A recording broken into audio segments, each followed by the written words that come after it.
Здравствуйте, меня зовут Муканов С.Т, я учитель информатики НИШ ФМН города Кокшетау.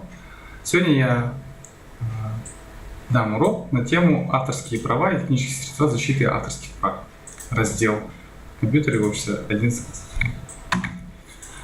Начать урок я хотел бы с того, что в этот день в истории, 26 апреля, у нас на свет появились такие интересные личности, такие известные выдающиеся личности, такие как Муканов С.Т, автор, один из авторов герба Республики Казахстан.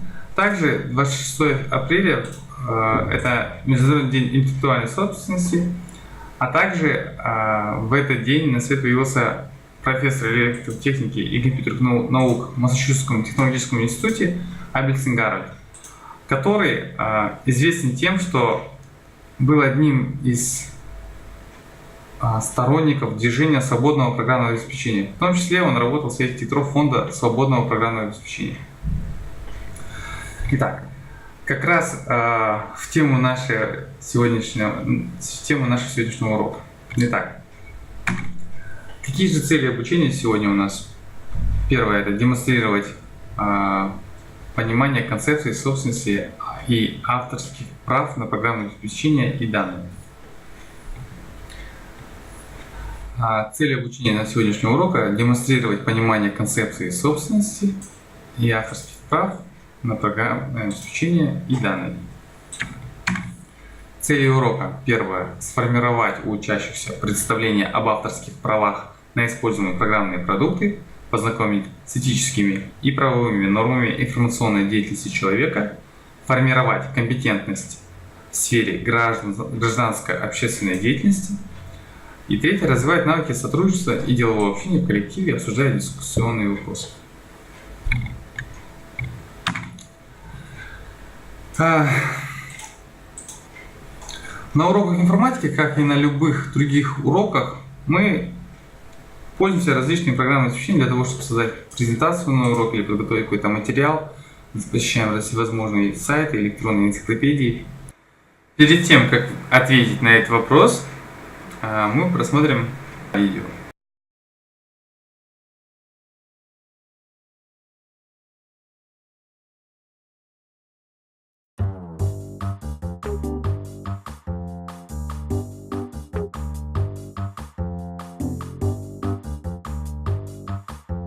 Hey, Jim, thanks for that report you gave me the other day. My client loved it. You gave it to your client? No, Oh. I made a copy for him. We have a limited subscription to those reports. You can't copy them or distribute them without permission. Really? Yeah.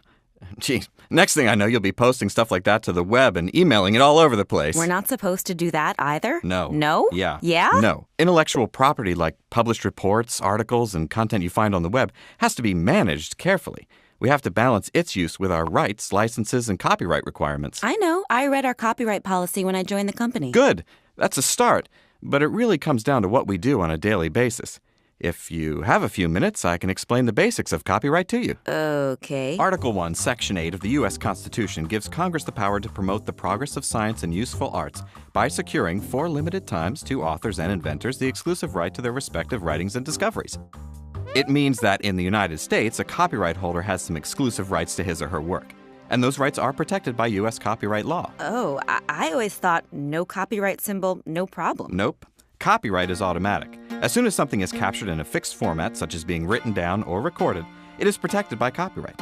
Neither registration or publication are required, nor is the use of the copyright symbol, although it's a good idea to use the copyright symbol as it reminds people that the work is protected by copyright. So what are the copyright holder's rights? Copyright holders have the exclusive right to copy, distribute, perform, and display their work, and the right to create a derivative work like when a book is made into a movie.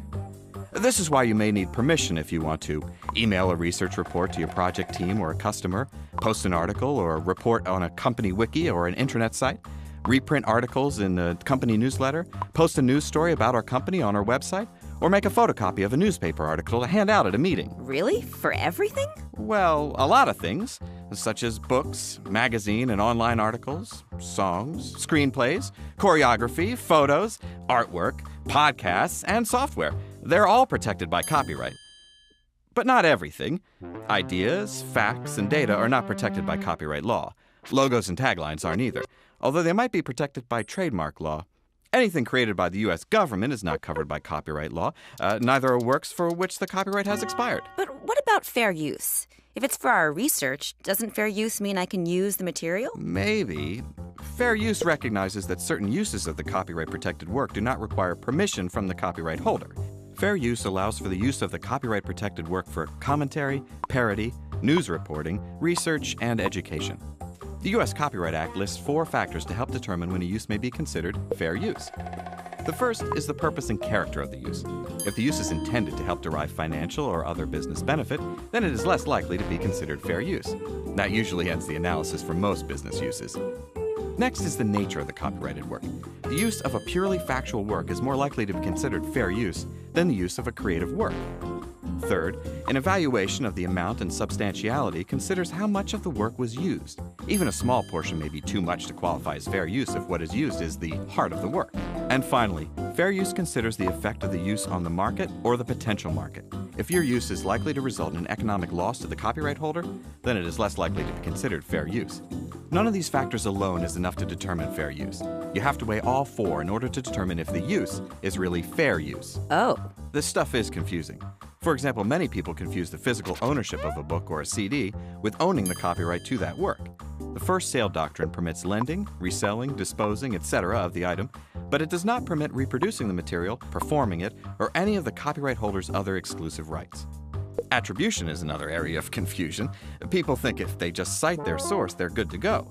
But attribution is not a substitute for copyright permission.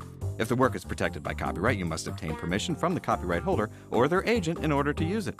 And lots of people confuse the legal concept of the public domain with the fact that a work may be publicly available, such as information found in books or on the internet.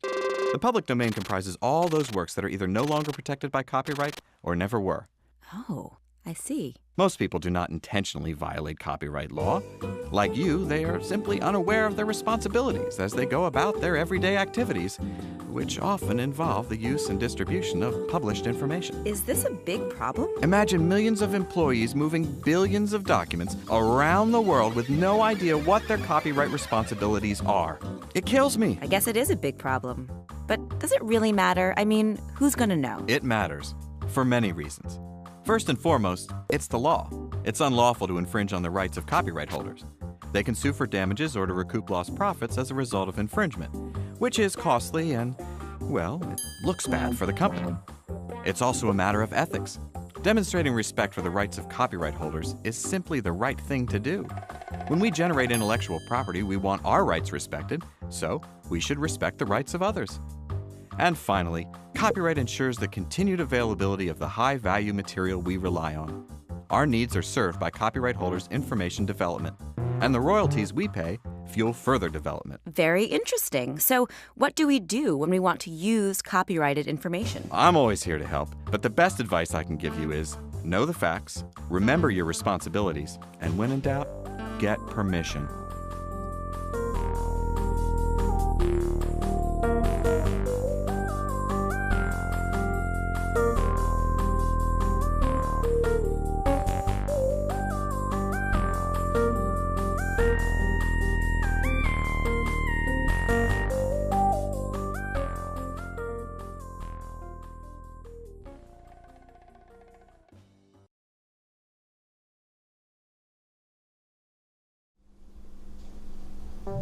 So, I've almost finished my video. The track I wanted to use wasn't available in libraries and archives I looked in, but I found another one that works really well on a CD that I bought this morning. I'll just copy the track onto my computer. What? The owner of the protected content you're trying to access requires you to upgrade to some of your DRM components on your computer? DRM? What on earth does that mean? Let's see. Oh, look! There's a video called Contract and DRM. Copyright exceptions are in danger. Interesting. Contracts and technology play a crucial role in the copyright system. When authors and publishers decide how to share the profit from copyright works, they do so through contracts. When commercial users arrange the terms of use for creative works with authors, such as royalty payments, they use contracts. When private users purchase copyright works on analog media, they do it under the standard terms of sale contract. In the digital environment, these contracts take the form of licenses. electronic licenses state what you can or cannot do with a copyright work, leaving you no room for negotiation. Take it or leave it. The problem is that many of these licenses are more restrictive than copyright law itself. The British Library, for example, analysed 100 licenses and found that 90% of them did not respect copyright exceptions. Copyright law enables libraries to copy an electronic journal, but the license they have to accept may include restrictions about copying. If the license sets the rules, then the technology forces users to respect them. Right holders may in fact apply technological protection measures to their works in order to prevent any use that they have not authorised, even if such uses are permitted by law. TPMs are legally protected. That is, if you mess around with them, you are punished. The combination of licensing agreements and TPMs creates a digital rights management system, which sets restrictions on how digital copyright works may be used. These systems can be pretty intrusive, preventing you from exercising your legal right to do things allowed by copyright exceptions. In these cases, there is a possible solution, at least in theory. According to copyright law, if you benefit from an exception, but you are not able to use the work because it is protected by a TPM, you may, in theory, issue a notice of complaint to the Secretary of State. However, this procedure is so difficult that so far no complaints have been made to the Secretary of State. Also, this mechanism doesn't apply for works distributed online. For example, if you want to use a song that you've purchased online for a research project and a TPM prevents you from using it, then you can't use it, and that's that.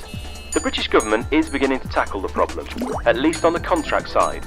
It proposes to introduce a clause applying to every exception provided by the Copyright Act, which would make clear that any contract term that would restrict the use of an exception cannot be enforced. It's not clear if it will affect TPMs as well, but time will tell. Wow, I definitely know more about copyright law now, but this video had quite a few big words. DRM, TPM. I think I need to watch it again. Okay guys, see you later.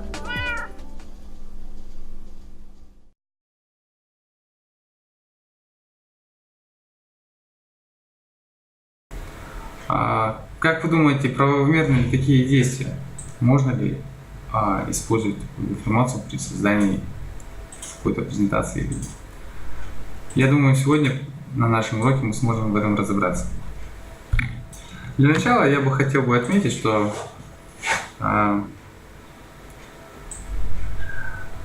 программные продукты, которые мы используем на занятиях, являются результатом творческих усилий программистов, художников, дизайнеров, педагогов, авторов статей и многих других. Все это является у нас объектом интеллектуальной собственности. Объект интеллектуальной собственности – это результат деятельности ума, воплощенный в какой-либо материальной форме. Примерами объектов интеллектуальной собственности могут служить литературные произведения, компьютерные программы, драматические и музыкальные произведения, произведения архитектуры. Какие примеры объектов интеллектуальной собственности можете привести вы? Назовите объекты интеллектуальной собственности, авторами которых являетесь вы. И как вы думаете, сохраняются ли законы произведения народного творчества, фольклорные произведения? И почему? На эти вопросы я попрошу вас в группах обсудить и найти ответы.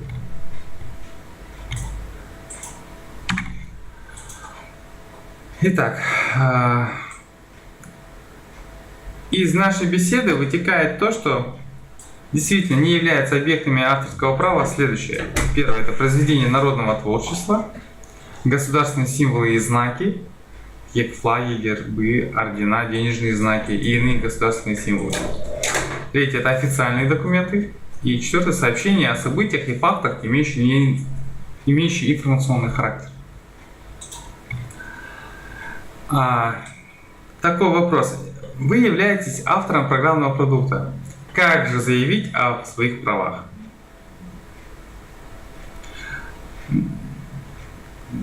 Я вас тоже попрошу подумать над этим вопросом, попробовать обсудить в группах, в парах. Итак, автор, оповещая о своих правах, может, начиная с первого выпуска в свет программного продукта, использовать знак экрана copyright, состоящий из буквы C, имени правообладателя и года первого выпуска продукта в свет. Иногда указываются также и другие данные. То есть таким образом можно будет защитить ваш продукт. Следующий вопрос. Как выяснить, кому принадлежат права на предложенный продукт? Здесь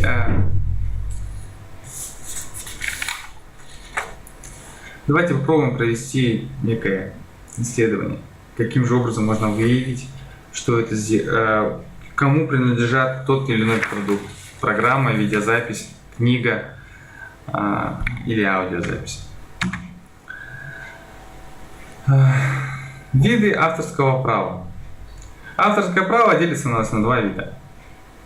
Это личные и имущественные. Личные права не имеют экономического содержания, в то время как имущественные являются и как раз же наоборот имеют экономическое содержание. Давайте немного остановимся на личных, неимущественных правах.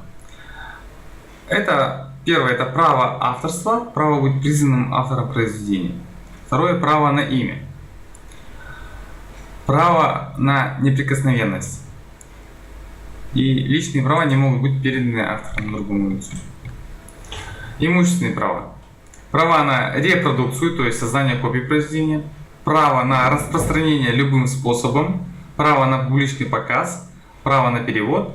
Право на переработку, модификацию. И право на передачу имущественных прав другому лицу. Все это мы с вами пройдем в процессе исследования. То есть вместе с учениками вы приходите к этим знаниям о том, что имущественные права имеют следующие права. Итак, как же у нас используются, какие же у нас есть примеры нелегального использования программного обеспечения? Первое – это размножение программы, тиражирование нескольким конечным пользователям, установка лицензионной копии программы на жесткий диск компьютера, предназначенного для продажи, использование легально приобретенной программы, иначе чем предусмотрено лицензией. Последнее – копирование, дальнейшее использование при или хранение взятой на прокат программы. То есть, если вы что-то берете, то даже пусть на прокат, это является примером нелегального использования программного обеспечения.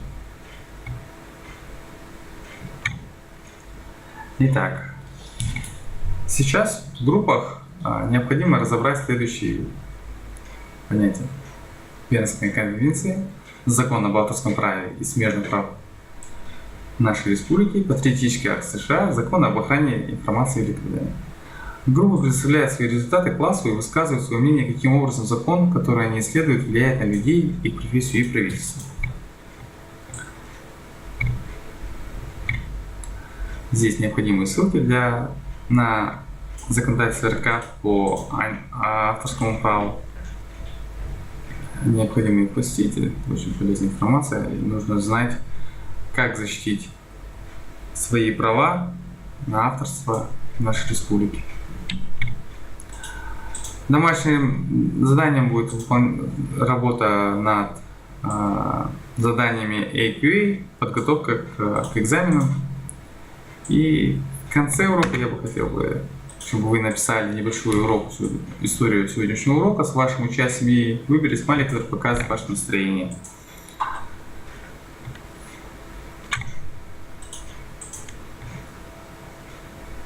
Всем спасибо за внимание, до свидания.